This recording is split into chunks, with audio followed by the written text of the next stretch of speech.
Us, us, ting, ding, ding, ding, ding, dep. Bismillahirrahmanirrahim. Assalamualaikum warahmatullahi wabarakatuh. Innal hamdalillah nahmaduhu wa nasta'inuhu wa nastaghfiruh wa na'udzu billahi min syururi anfusina wa sayyiati a'malina. Man yahdihillahu fala mudilla lahu wa man yudlil fala hadiyalah. Asyhadu an la ilaha illallah wahdahu la syarikalah wa asyhadu anna Muhammadan abduhu wa rasuluhu la nabiyya ba'dah. Allahumma salli wa sallim wa barik ala sayyidina Muhammadin wa ala alihi wa sahbihi ajmain.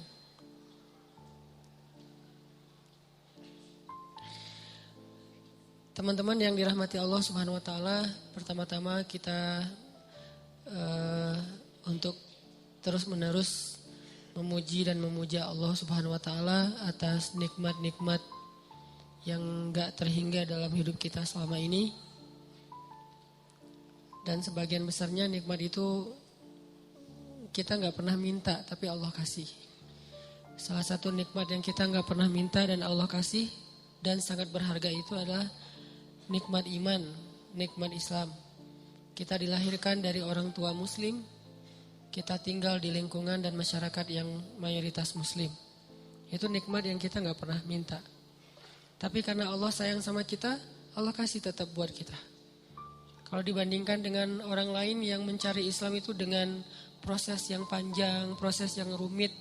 Kayak Salman Al-Farisi yang harus jadi budak dulu untuk menemukan Islam. Harus dijual dulu untuk menemukan Islam. Harus dirampok dulu di tengah jalan untuk menemukan Islam. Kayak Suhaib bin Amr harus jatuh bangun dulu, harus miskin dulu untuk bisa mendapatkan Islam. Ada banyak proses yang dilalui orang lain dan sulit. Itu terjadi di zaman sahabat dan terjadi juga di zaman kita sekarang.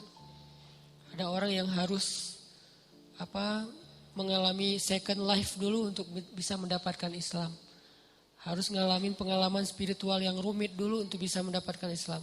Harus diputusin 10 kali dulu biar bisa taubat, kan agak-agak berat ya. Nah kita mah belum diputusin udah taubat. Habis taubat baru diputusin. Artinya kita dikasih nikmat itu sama Allah tanpa harus susah-susah. Lahir udah sebagai muslim. Orang tua dua-duanya muslim. Masyarakatnya mayoritas muslim. Kebayang gak kalau kita lahir sebagai muslim, orang tua muslim tapi di Rohingya. Yang berislamnya susah banget. Makin kelihatan Islamnya, makin kelihatan solehnya, makin besar ancamannya. Dibakar hidup-hidup, digorok di depan keluarga, orang tua, pasangan dan anak perempuannya dinodai di depan dia, dan dia nggak bisa buat apa-apa. Berislam yang sangat luar biasa beratnya di sana teh. Atau di Suriah, di Palestina, yang Palestina mungkin udah hampir 1 abad, udah lebih dari 60 tahun mereka dijajah.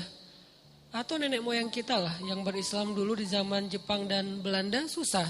Sekarang kita Allah beri nikmat yang kita nggak minta. Lahir setelah Indonesia merdeka, lahir setelah masa-masa sulit ketika awal-awal Indonesia merdeka, lahir di lingkungan kaum muslimin yang mayoritasnya di Bandung pula. Karena ada beberapa wilayah di Indonesia yang berislam juga masih susah sampai sekarang. Dengan konflik-konflik sosial yang kadang-kadang, konflik horizontal yang kadang-kadang terjadi itu sampai kita ketakutan gitu. Kok ada di suatu wilayah yang umat Islam itu yang kayak dulu tahun 2000 berapa dulu 2001 yang sempat rame tuh di Ambon, di Poso. Alhamdulillah kita di Bandung. Pernah minta enggak lahir sebagai orang Bandung? Enggak pernah. Tapi Allah kasih nikmat lahir sebagai orang Bandung. Dan saya aja orang Aceh cemburu sama orang Bandung. Alhamdulillah Allah takdirkan saya tinggal di Bandung. Ini nikmat yang besar. Tanpa saya mengeluh sebagai orang Aceh karena itu juga nikmat yang luar biasa buat saya. Karena bisa dibilang itu sesuatu karunia.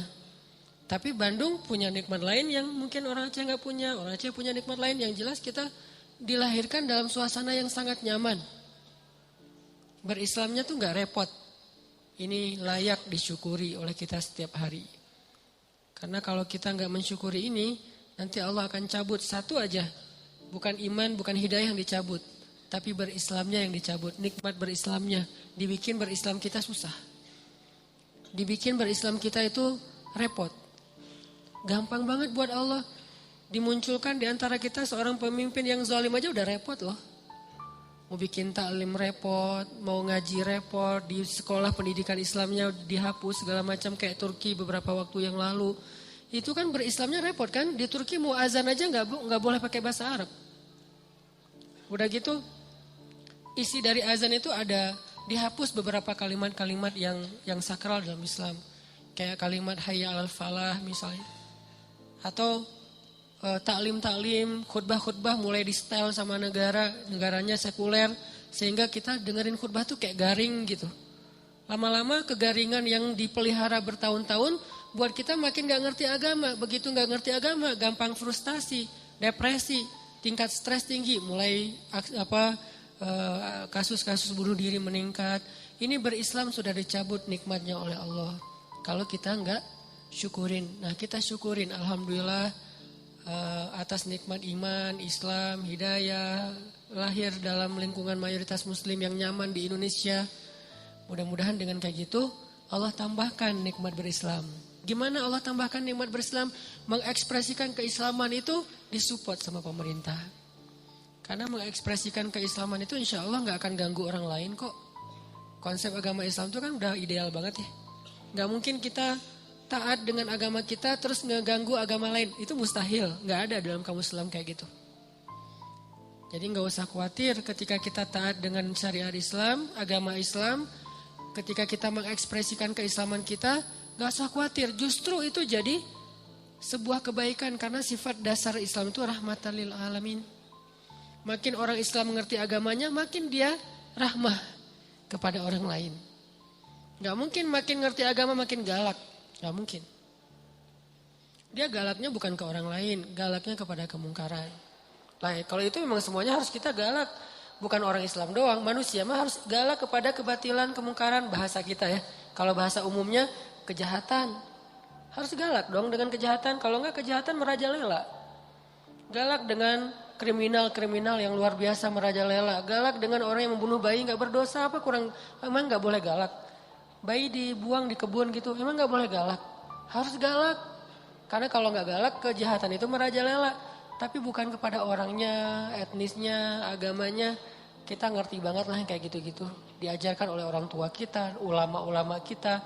Yang di atas semua itu diajarkan oleh nilai-nilai agama kita. Kita ngerti banget, gak usah diguruin dalam bab itu. Gak usah dikasih tahu, itu kita ngerti.